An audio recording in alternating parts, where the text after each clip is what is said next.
저는 올해 58입니다. 이름은 김태수라고 합니다. 32년 동안 대기업 자동차 부품 제조사에서 생산관리팀장으로 일했습니다. 평생 성실하게 일했고 회사에서도 인정받는 직원이었습니다.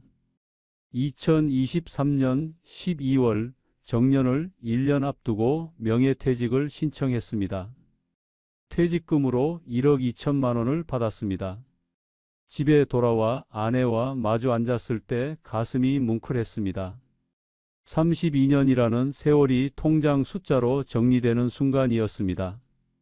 아내가 제 손을 잡으며 말했습니다. 고생 많았어요. 이제 좀 쉬어요. 저는 고개를 끄덕이며 웃었지만 속으로는 불안했습니다. 58의 나이, 아직 일할 수 있는 시간이 충분한데 그냥 쉴 수만은 없었습니다. 그때 첫째 딸 수진이가 좋은 소식을 가져왔습니다. 아빠, 저 내년 봄에 결혼해요. 2025년 5월로 예식 날짜를 잡았다고 했습니다. 기쁜 마음도 잠시 결혼 비용 걱정이 밀려왔습니다. 요즘 결혼 준비하려면 최소 5천만 원은 필요합니다. 신혼집 전세 보증금까지 생각하면 더 많이 들어갑니다. 저녁을 먹으며 아내가 조심스럽게 말을 꺼냈습니다. 당신 요즘 1톤 용달이 괜찮대요. 옆집 아저씨 아들이 하는데 한 달에 300만 원은 번다던데요. 귀가 솔깃했습니다. 생산관리 업무를 32년 하다 보니 협력업체 차량 관리, 납기 일정 조율, 물류 동선 파악 같은 일은 손에 익었습니다. 직접 운전은 안 했지만 운송 시스템은 누구보다 잘 알고 있었습니다. 다음 날 퇴직 후 처음으로 골프를 쳤습니다. 선배님들과 라운딩을 돌다가 은퇴 후 계획에 대해 이야기가 나왔습니다. 한 선배가 말했습니다. 요즘 자영업은 답이 없어. 프랜차이즈는 최소 2억 들어가는데 반은 망한다고 봐야지. 차라리 1톤 용달이 낫더라. 다른 선배도 거들었습니다. 맞아, 김 팀장 너는 물류 경험 있잖아. 남들보다 유리할 거야. 집에 돌아와 본격적으로 알아보기 시작했습니다.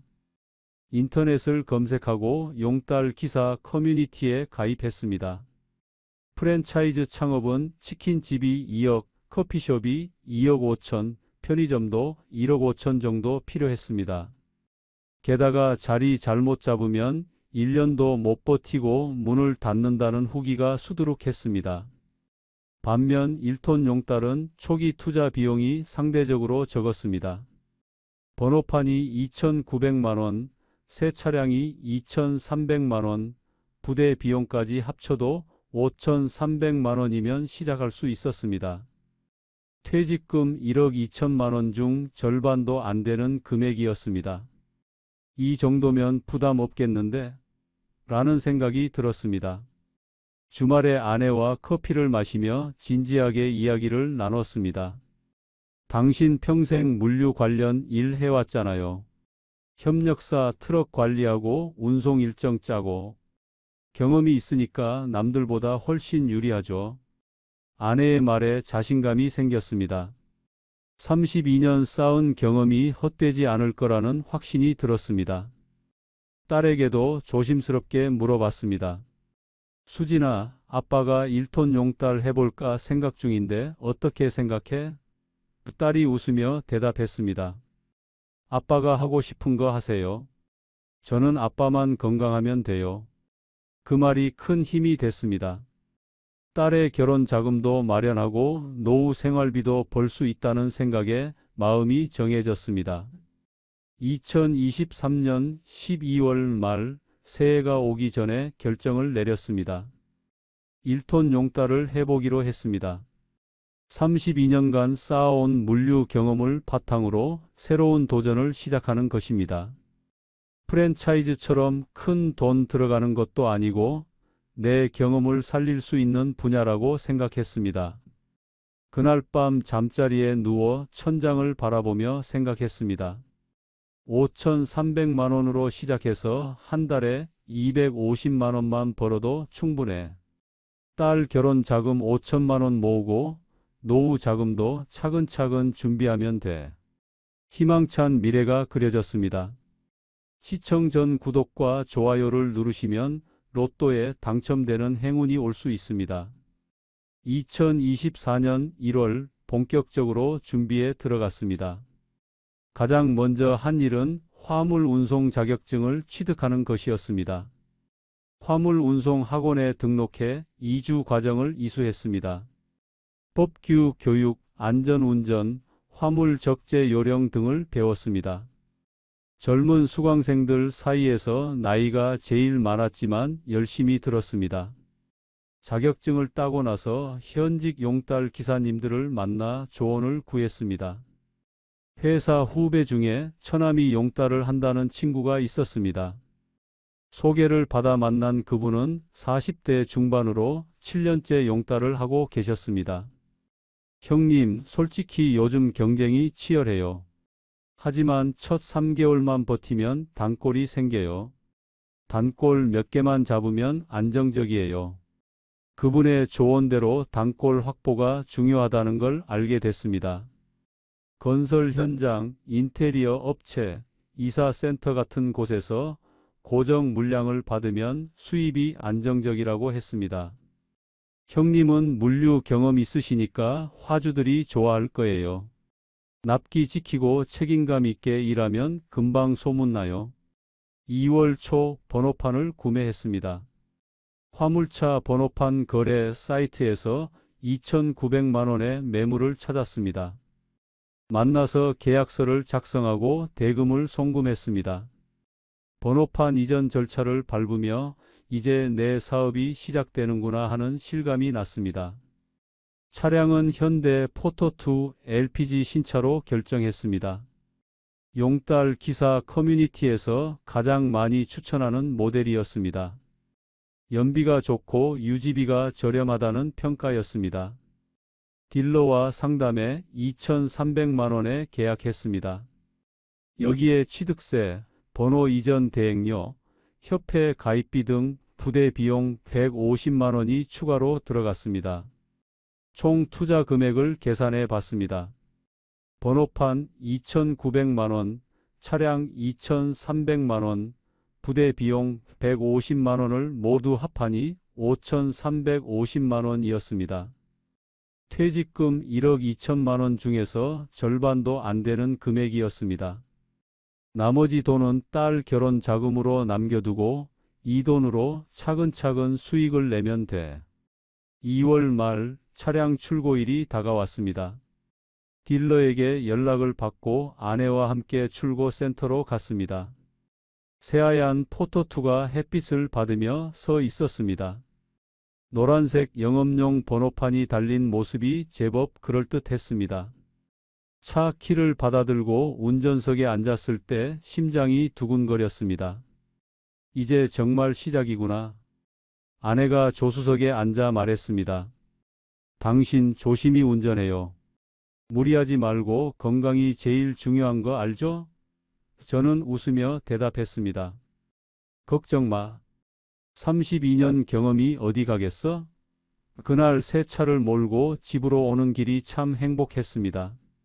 3월 첫째 주 본격적으로 일을 시작하기 위해 화물 중개 앱을 설치했습니다.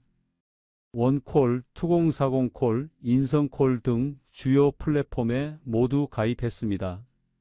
수수료 구조를 확인했는데 운임의 15%에서 20% 정도라고 나와 있었습니다.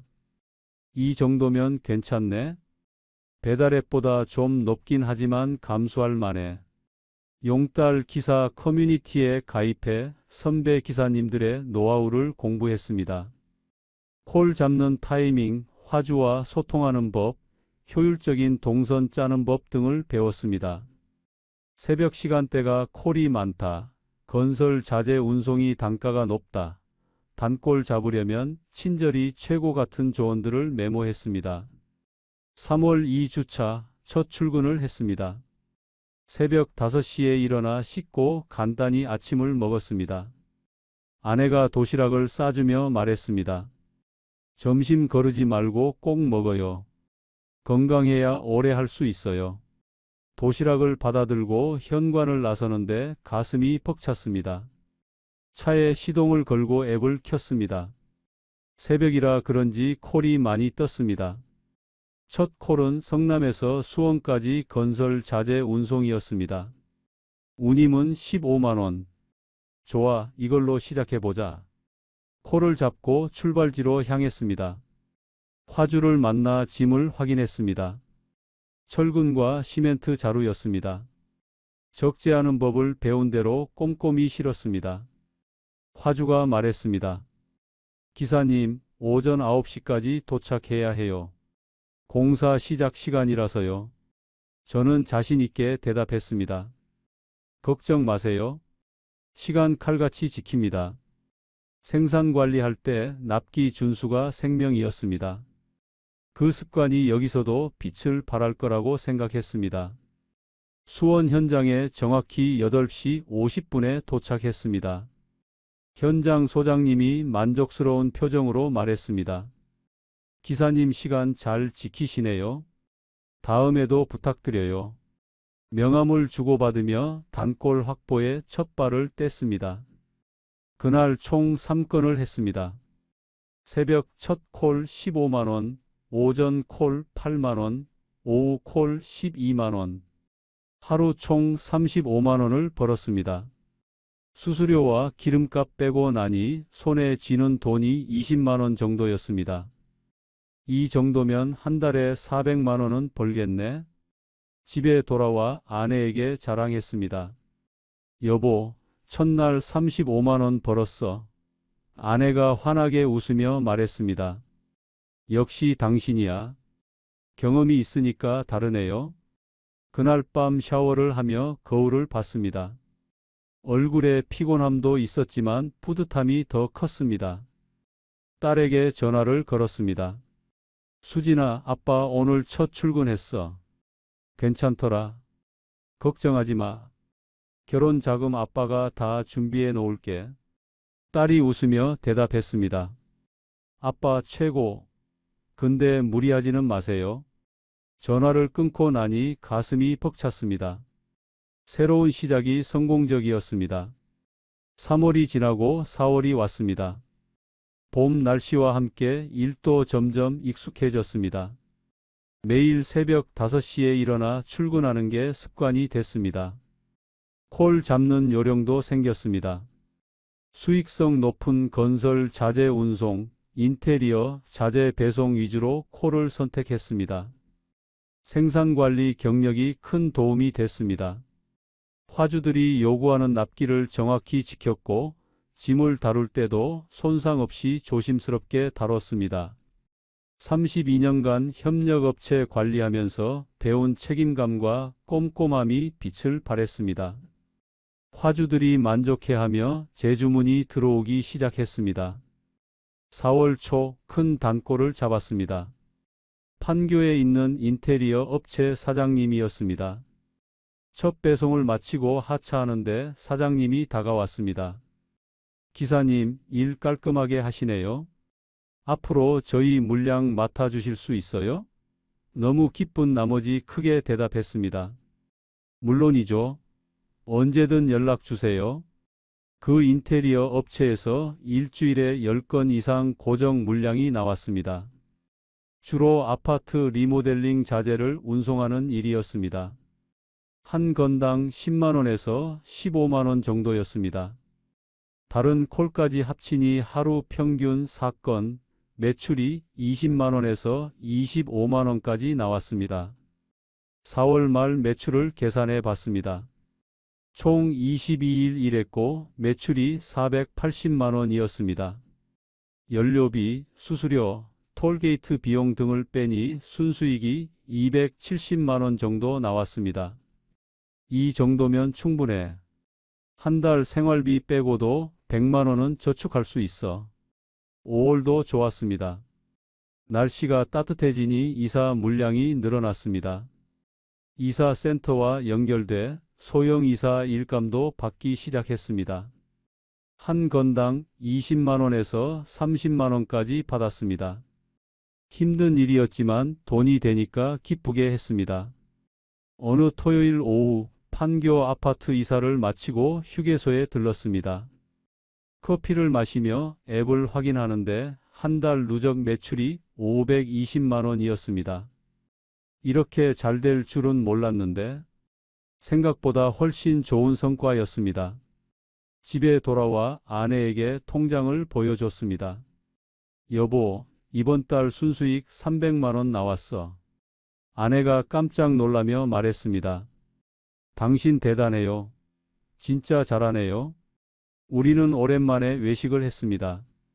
삼겹살집에서 고기를 구우며 이야기를 나눴습니다. 이 정도면 내년에 수진이 결혼 자금 충분히 모을 수 있겠어. 주말마다 딸과 예식장을 보러 다녔습니다. 강남의 한 호텔 예식장을 둘러보는데 예식 비용이 2천만 원이었습니다. 딸이 조심스럽게 말했습니다. 아빠, 여기 너무 비싼 것 같아요. 다른 데 알아볼까요? 저는 자신 있게 대답했습니다. 괜찮아. 아빠가 다 준비할 수 있어. 내가 좋으면 여기서 해. 6월도 계속 좋았습니다. 인테리어 업체 단골이 더 늘어났습니다. 입소문이 나서 다른 업체에서도 연락이 왔습니다. 김 기사님 소개받았습니다. 저희 물량도 좀 맡아주실 수 있어요? 거절할 이유가 없었습니다. 네, 스케줄 맞으면 언제든 연락 주세요. 용달 기사 커뮤니티에도 성공 후기를 올렸습니다. 50대 후반 생산관리 경력 살려서 월 300 벌고 있습니다. 댓글이 많이 달렸습니다. 축하드립니다. 부럽네요. 노하우 공유해 주세요. 같은 응원의 메시지들이었습니다. 뿌듯했습니다. 어느 날 오후 인테리어 자재를 내리고 있는데 젊은 기사님이 다가왔습니다. 형님, 저도 3개월째인데 형님처럼 잘 안 되네요. 비결이 뭐예요? 저는 자신감 있게 대답했습니다. 경험이야. 나는 32년 물류 일 했거든. 화주들 원하는 게 뭔지 알아. 시간 지키고 책임감 있게 일하면 단골 생겨. 6월 말 아내와 앉아서 계산을 해봤습니다. 3월부터 6월까지 넉 달 동안 순수익이 1,000만 원이었습니다. 처음 투자한 5,350만 원을 생각하면 1년 안에 본전을 뽑을 수 있을 것 같았습니다. 이대로만 가면 내년 5월 수진이 결혼식 때 5천만 원은 여유 있게 줄 수 있어. 7월 초 날씨가 무더워졌습니다. 에어컨을 틀고 운전하면서도 기분이 좋았습니다. 매일 아침 출근할 때 설렜습니다.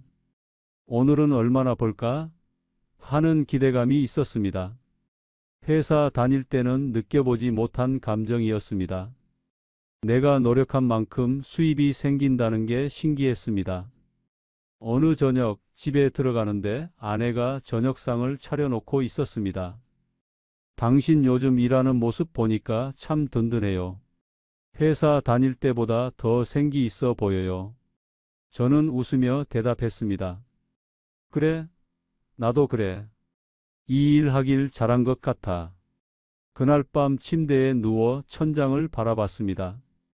이 정도 성공이면 충분해. 앞으로도 이렇게만 하면 돼. 딸의 행복한 결혼식을 상상하며 잠이 들었습니다. 그때는 몰랐습니다.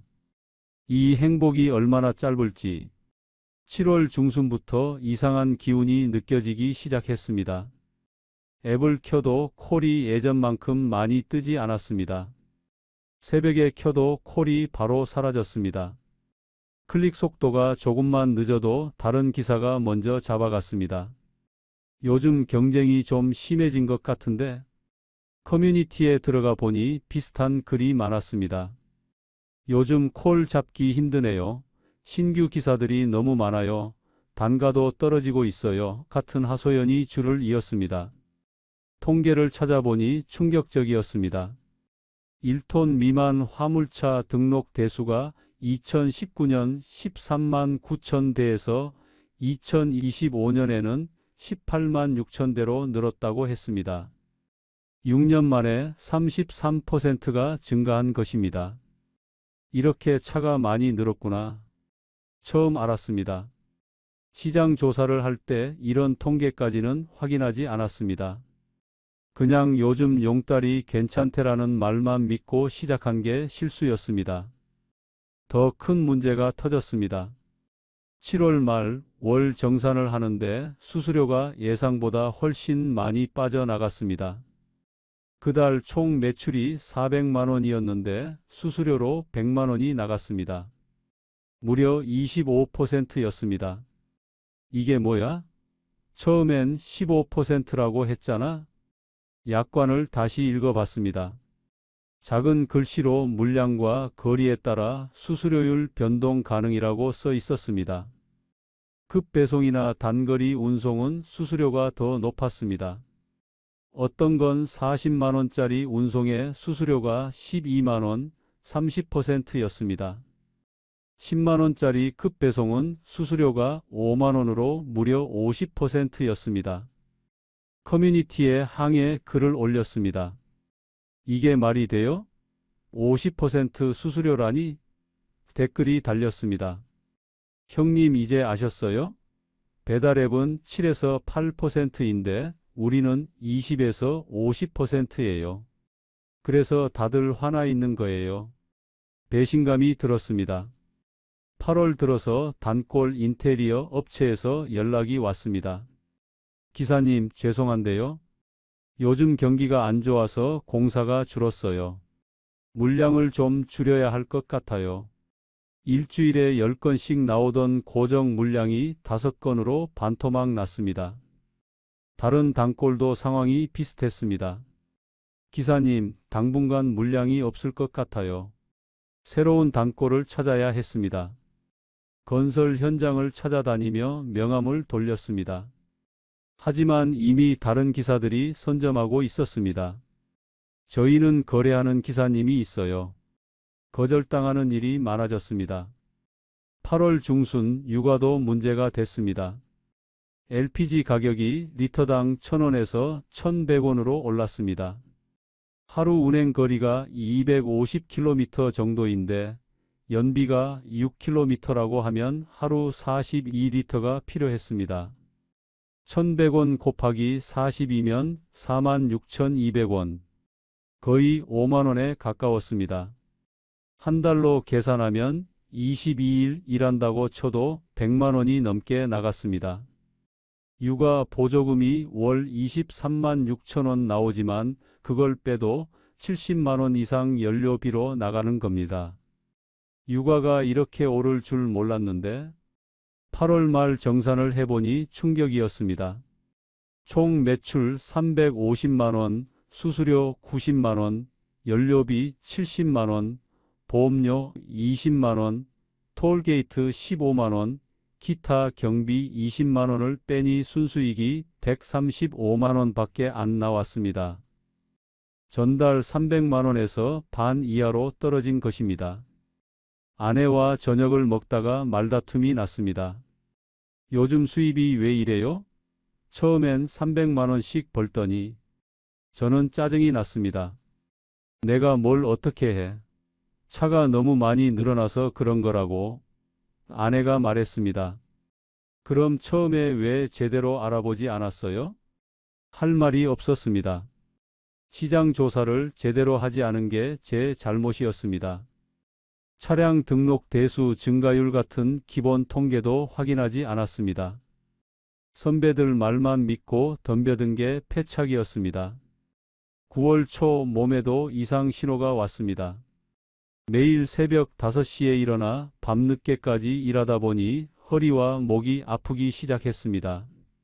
짐을 싣고 내릴 때마다 허리가 뻐근했습니다. 장거리 운전 후에는 목이 뻣뻣해져서 고개를 돌리기 힘들었습니다. 병원에 가서 엑스레이를 찍었습니다. 의사 선생님이 필름을 보며 말했습니다. 목 디스크 초기예요. 허리도 좋지 않고요. 무거운 거 들지 마시고 장시간 운전 피하세요. 제가 물었습니다. 선생님, 저 용달 기사인데 어떻게 해요? 의사는 난감한 표정으로 말했습니다. 그럼 최대한 무리하지 마세요. 약을 받아들고 나오는데 한숨이 나왔습니다. 58의 나이에 하루 10시간 이상 운전하고 무거운 짐을 나르는 일을 계속하는 게 가능할까? 20대, 30대 젊은 기사들과 경쟁하는 게 현실적일까? 9월 중순 수진이가 집에 왔습니다. 예식장 계약금 이야기를 꺼내려다가 제 눈치를 보며 입을 다물었습니다. 딸도 알고 있었습니다. 아빠가 요즘 힘들어 한다는 걸, 그 모습을 보는 게 더 마음이 아팠습니다. 밤에 혼자 차에 앉아 앱을 켰습니다. 콜이 몇 개 떴다가 순식간에 사라졌습니다. 클릭해보지만 이미 다른 기사가 선점했습니다. 이게 일시적인 현상일까? 아니면 계속 이럴까? 불안이 밀려왔습니다. 9월 23일 새벽, 제 인생에서 가장 끔찍한 날이었습니다. 새벽 4시에 일어나 수원에서 인천까지 급배송 콜을 잡았습니다. 운임이 25만 원으로 높았기에 잠을 설쳐도 나갔습니다. 전날 밤 11시까지 일했기에 피곤했지만 돈이 필요했습니다. 고속도로를 달리는데 눈꺼풀이 무거워졌습니다. 조금만 참자. 라디오를 크게 틀고 창문을 열었습니다. 하지만 졸음은 쉽게 사라지지 않았습니다. 순간 정신이 아득해지더니 차가 중앙선을 넘었습니다. 정신을 차리고 급하게 핸들을 꺾었지만 차는 가드레일을 향해 돌진했습니다. 꽝! 엄청난 충격과 함께 에어백이 터졌습니다. 차가 멈췄을 때 온몸이 떨렸습니다. 다행히 다친 곳은 없었습니다. 하지만 차 앞부분이 엉망이었습니다. 범퍼는 박살났고 헤드라이트는 깨졌습니다. 보닛도 찌그러졌습니다. 경찰과 보험사에 연락했습니다. 자차 사고 처리를 하려고 보험사에 전화했더니 상담원이 말했습니다. 고객님, 사고 처리하시면 내년 보험료가 40% 올라갑니다. 영업용이라 현재 보험료가 240만 원이신데 내년에 336만 원 나올 거예요. 머리가 하얘졌습니다. 결국 본인 부담으로 수리하기로 했습니다. 정비소에서 견적을 받으니 250만 원이었습니다. 한 달 순수익이 한 번에 날아가는 금액이었습니다. 어떡하지? 하지만 선택의 여지가 없었습니다. 사고 후 목과 허리 통증이 심해졌습니다. 병원에 다시 갔더니 의사가 심각한 표정으로 말했습니다. 일 그만두시는 게 좋겠어요. 계속 이러시면 큰일 나요. 하지만 그만둘 수가 없었습니다. 딸 결혼 자금도 모아야 하고 생활비도 벌어야 했습니다.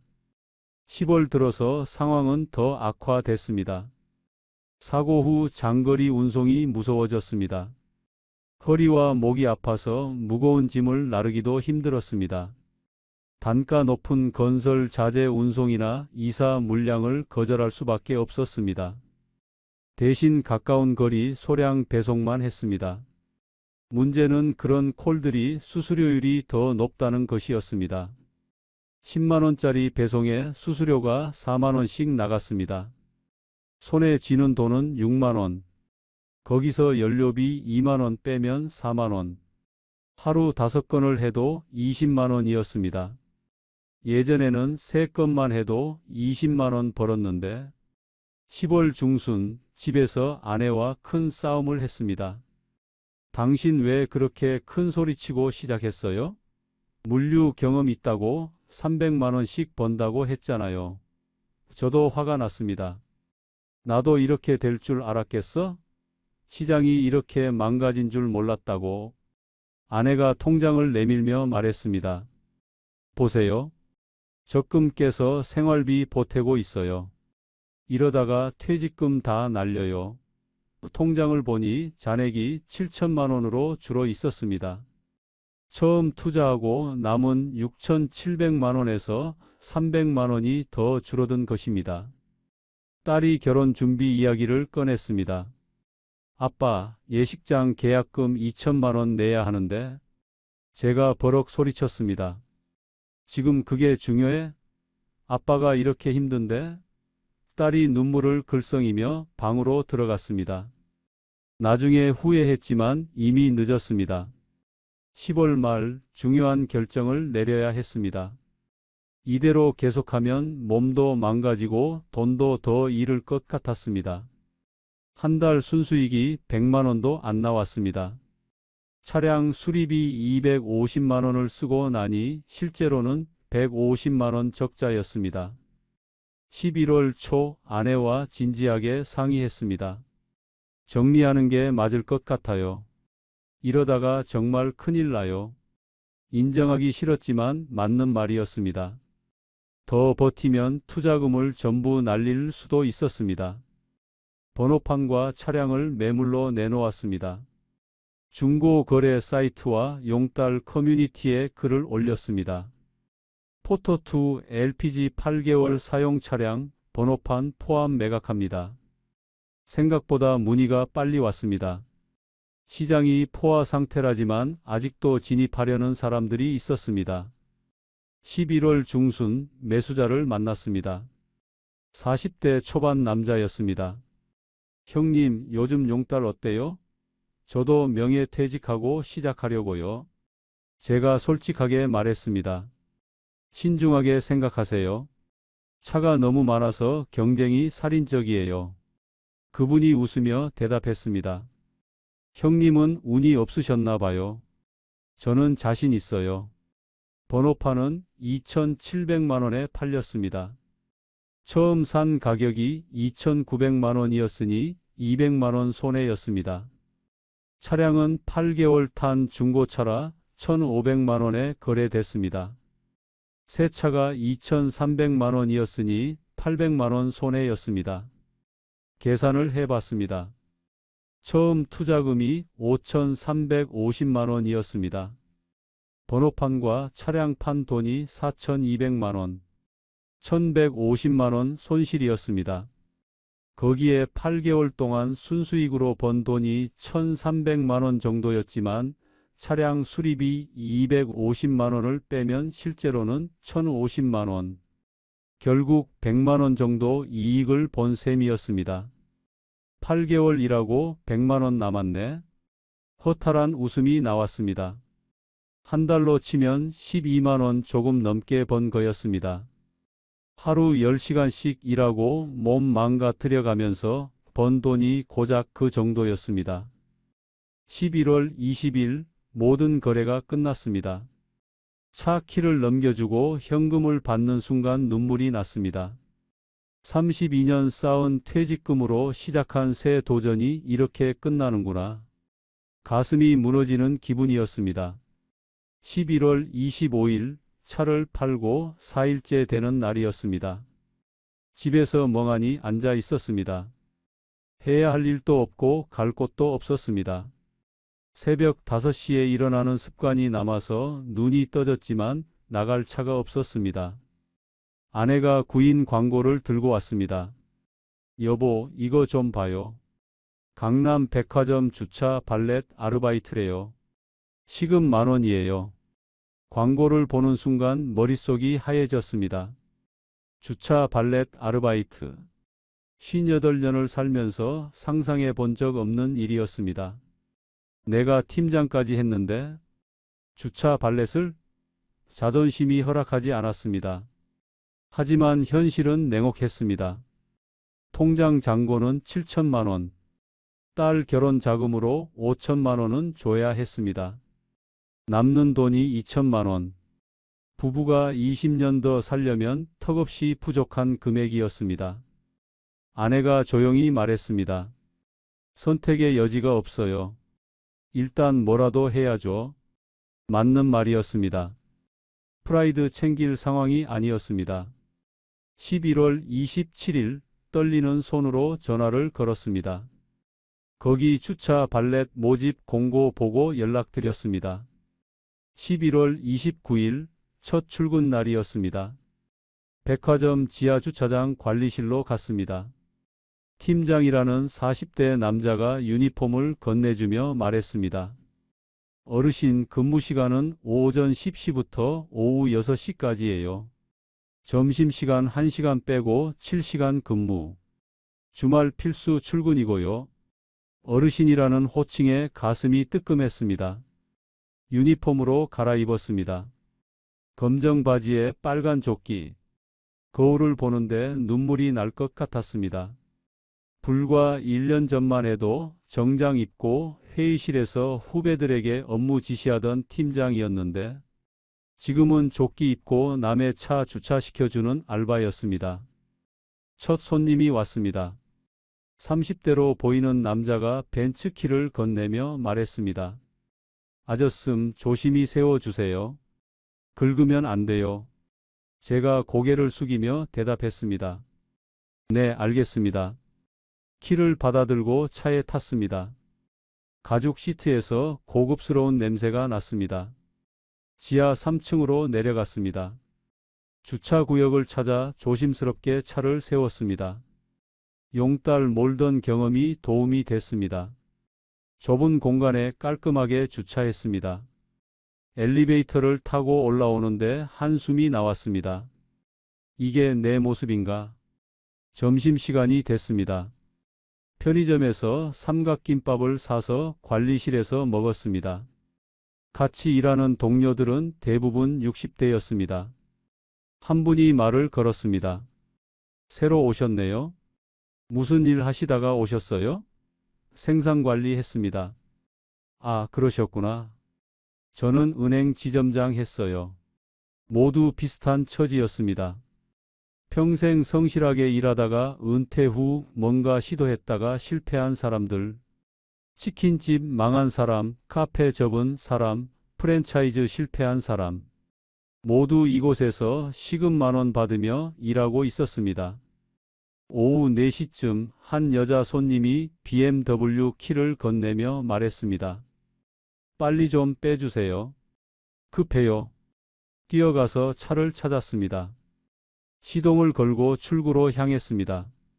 차를 인계하며 또 고개를 숙였습니다. 감사합니다. 첫날이 끝났습니다. 7시간 서서 일했더니 허리와 다리가 아팠습니다. 목 디스크는 조금 나아진 것 같았지만 몸 전체가 피곤했습니다. 집으로 오는 지하철 안에서 창밖을 바라봤습니다. 내가 왜 이렇게 됐을까? 집에 도착하니 아내가 저녁을 차려놓고 있었습니다. 어떻게였어요? 그냥 할만하더라고. 거짓말이었습니다. 자존심이 바닥까지 내려간 하루였습니다. 하지만 티 낼 수 없었습니다. 12월 초 월급을 받았습니다. 하루 7만원 곱하기 22일, 154만원. 거기서 세금 떼고 140만원이 통장에 들어왔습니다. 생산관리팀장 시절 월급이 500만원이었습니다. 4분의 1도 안 되는 금액이었습니다. 수진이가 집에 왔습니다. 아빠, 결혼 준비 이야기 해도 돼요? 제가 조심스럽게 말했습니다. 수진아, 미안한데 예식장은 좀 저렴한 데로 알아봐 줄래? 아빠가 준비한 돈이 생각보다 부족해서. 딸이 웃으며 대답했습니다. 괜찮아요, 아빠. 제가 알아서 할게요. 저희끼리 조촐하게 할게요. 그날 밤 딸이 돌아간 후 혼자 소주를 마셨습니다. 아내가 옆에 앉아 말했습니다. 당신 잘못 아니에요. 누가 알았겠어요. 위로였지만 마음이 편하지 않았습니다. 시장 조사를 제대로 했다면, 통계를 확인했다면, 조금만 더 신중했다면 이렇게 되지 않았을 텐데. 12월 중순 주차장에서 일하다가 옛날 회사 후배를 만났습니다. 팀장님, 여기서 뭐 하세요?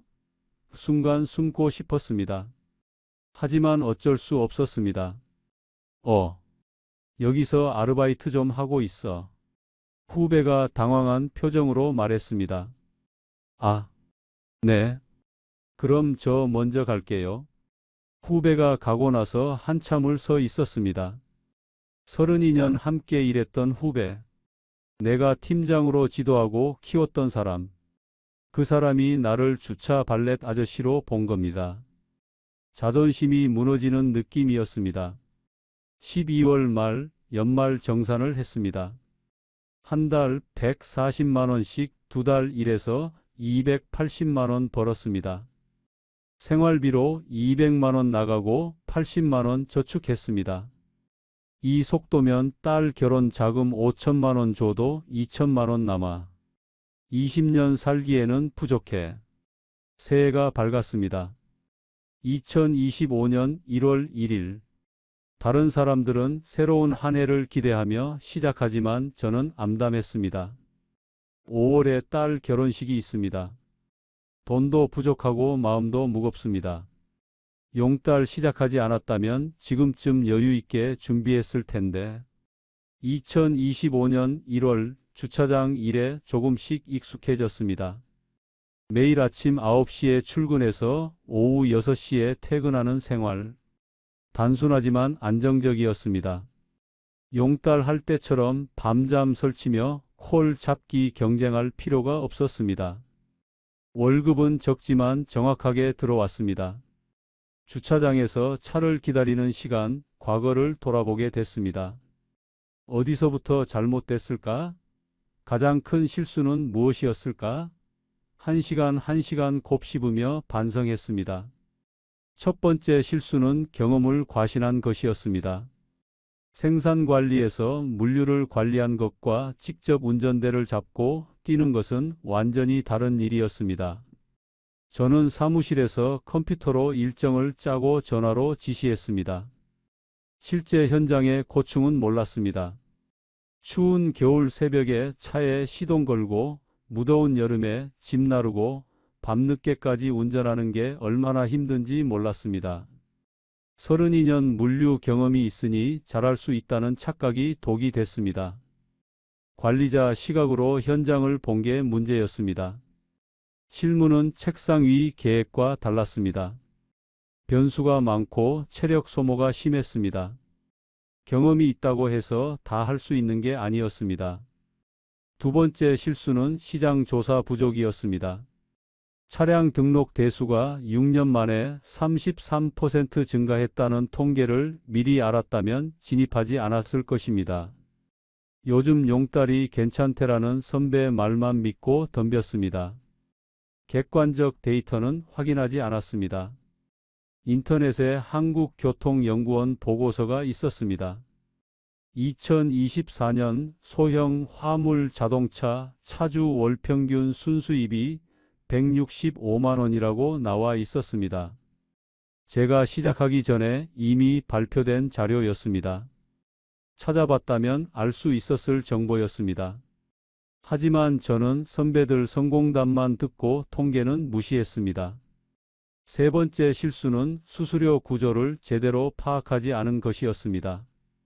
처음에 약관을 대충 읽고 15%에서 20%라고만 생각했습니다. 실제로는 물량과 거리에 따라 변동이 심했습니다.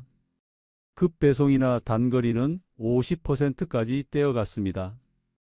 배달앱 수수료가 7에서 8%인 것과 비교하면 터무니없는 수준이었습니다. 40만 원 벌어서 12만 원 떼이고 10만 원 벌어서 5만 원 떼이는 구조. 화물 기사님들이 시위하는 이유를 알겠었습니다. 하지만 개인이 바꿀 수 있는 게 아니었습니다.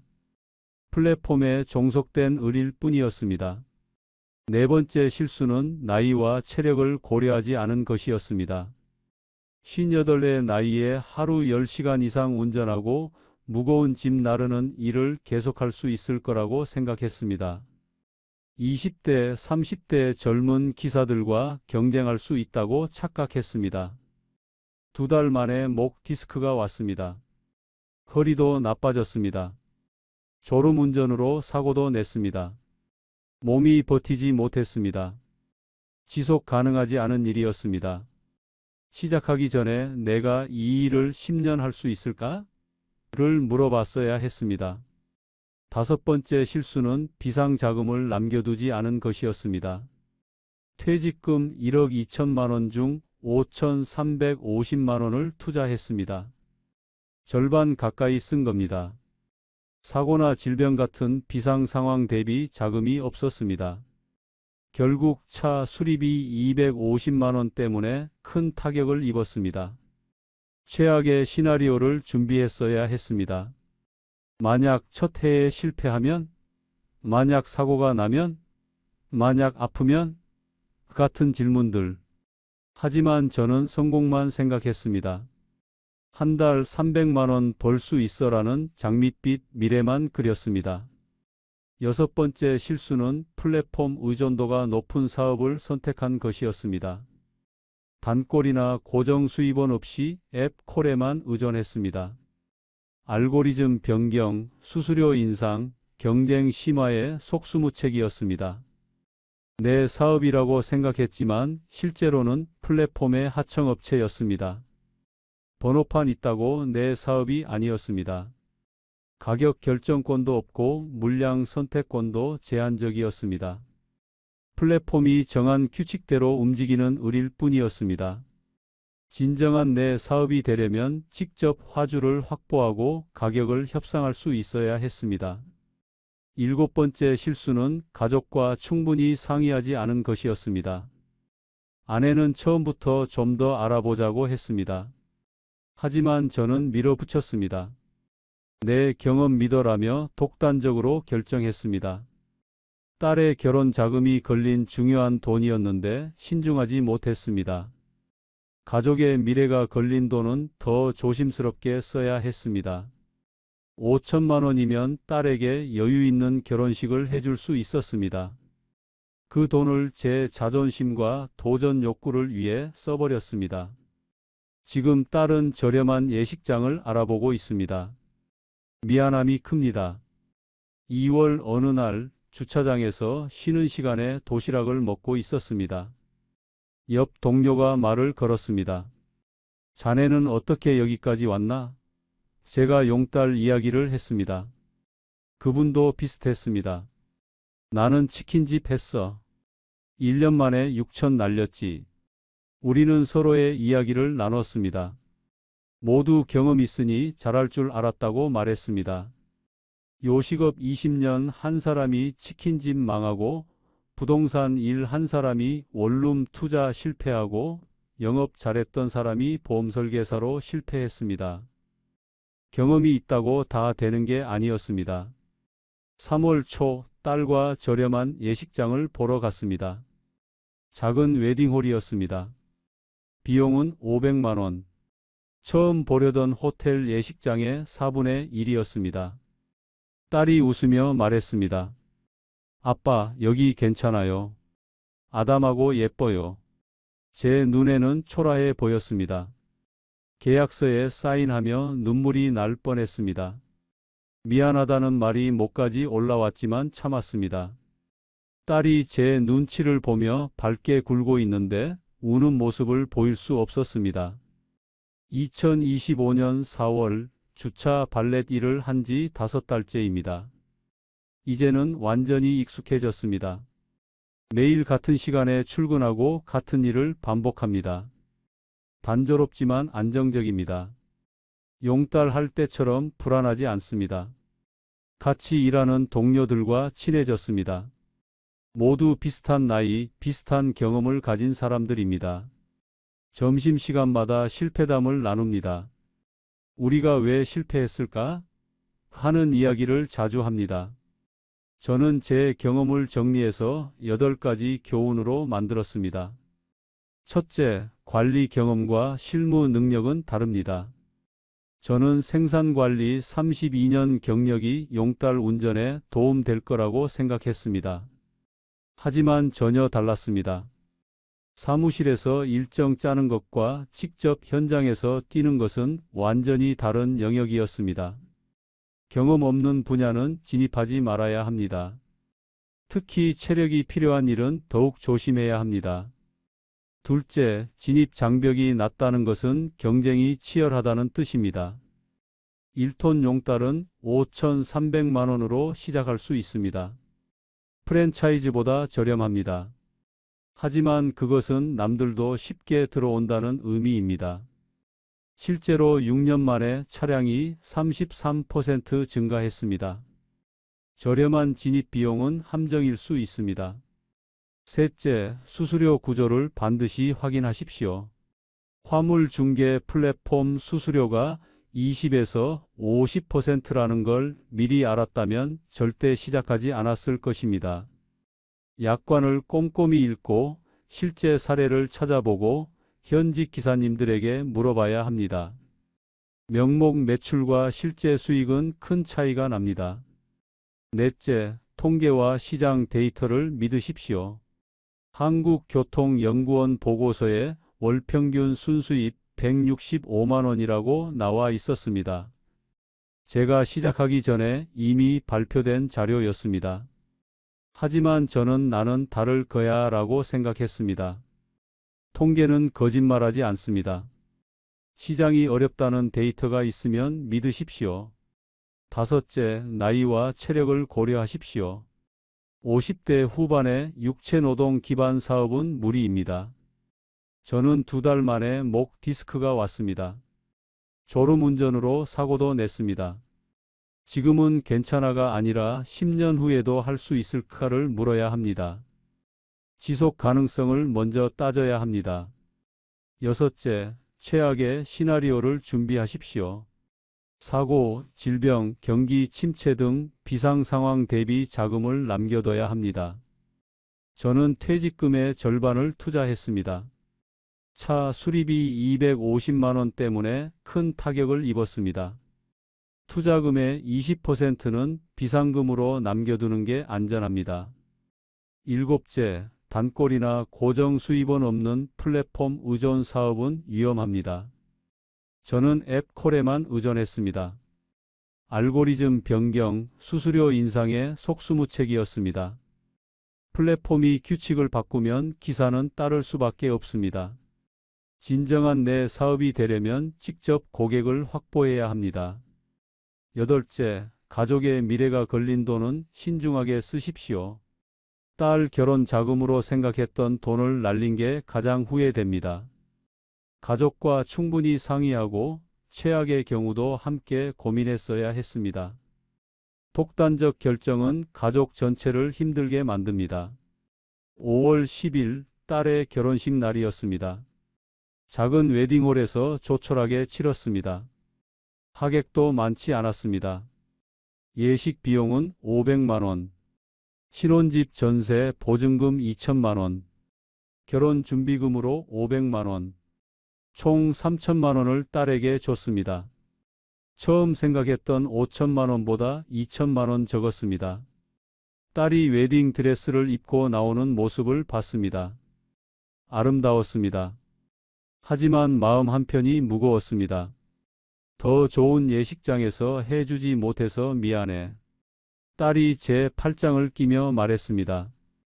아빠, 전 행복해요. 이게 제일 좋아요. 딸의 배려가 더 마음 아팠습니다. 예식이 끝나고 사위와 악수했습니다. 잘 부탁합니다. 많이 도와주지 못해서 미안합니다.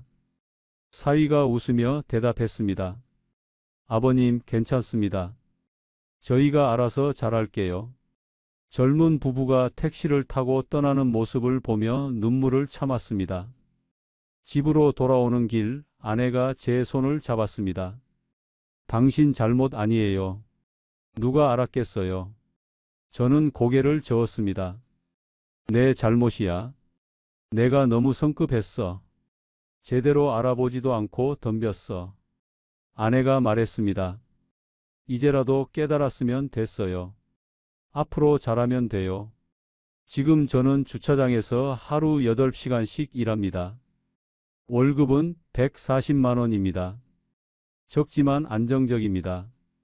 생활비 빼고 조금씩 저축하고 있습니다. 앞으로 20년을 이렇게 살아야 합니다. 용달 시작하지 않았다면 지금쯤 편하게 살았을 텐데 하는 생각이 듭니다. 하지만 후회만 하고 있을 수는 없습니다. 제 실패가 다른 분들에게 교훈이 되기를 바랍니다. 특히 은퇴 후 새로운 시작을 꿈꾸는 분들께 부탁드립니다. 제발 숫자를 보십시오. 경험과 감이 아니라 데이터와 통계를 보십시오. 나는 다를 거야 라는 생각은 위험합니다. 시장이 어렵다는 통계가 있으면 믿으십시오. 요즘 괜찮대라는 말만 믿지 마십시오. 직접 현장을 찾아가고 현직 종사자들을 만나고 객관적 자료를 확인하십시오. 낮은 진입 장벽은 함정일 수 있습니다. 5천만 원으로 시작할 수 있다는 것은 남들도 쉽게 들어온다는 뜻입니다. 경쟁이 치열해지고 단가가 떨어집니다. 프랜차이즈보다 저렴하다고 안전한 게 아닙니다. 체력과 나이를 고려하십시오. 50대 후반에 하루 10시간 이상 육체 노동하는 일은 지속 가능하지 않습니다. 지금은 괜찮아가 아니라 10년 후에도 할 수 있을까를 물어야 합니다. 무엇보다 가족과 충분히 상의하십시오. 평생 모은 퇴직금입니다. 가족의 미래가 걸린 돈입니다. 독단적으로 결정하지 마십시오. 최악의 경우도 함께 고민하십시오. 저는 실패했지만 배웠습니다. 제 실수가 여러분의 교훈이 되기를 바랍니다. 은퇴 후 새로운 도전은 좋습니다. 하지만 신중해야 합니다. 데이터를 믿고 체력을 고려하고 가족과 상의하십시오. 오늘 이야기가 마음에 조금이라도 와닿으셨다면 구독과 좋아요로 응원해 주세요. 여러분의 작은 클릭 하나하나가 또 다른 누군가의 시행착오를 막아줄 수 있는 용기가 됩니다. 다음에도 소중한 이야기로 찾아뵙겠습니다.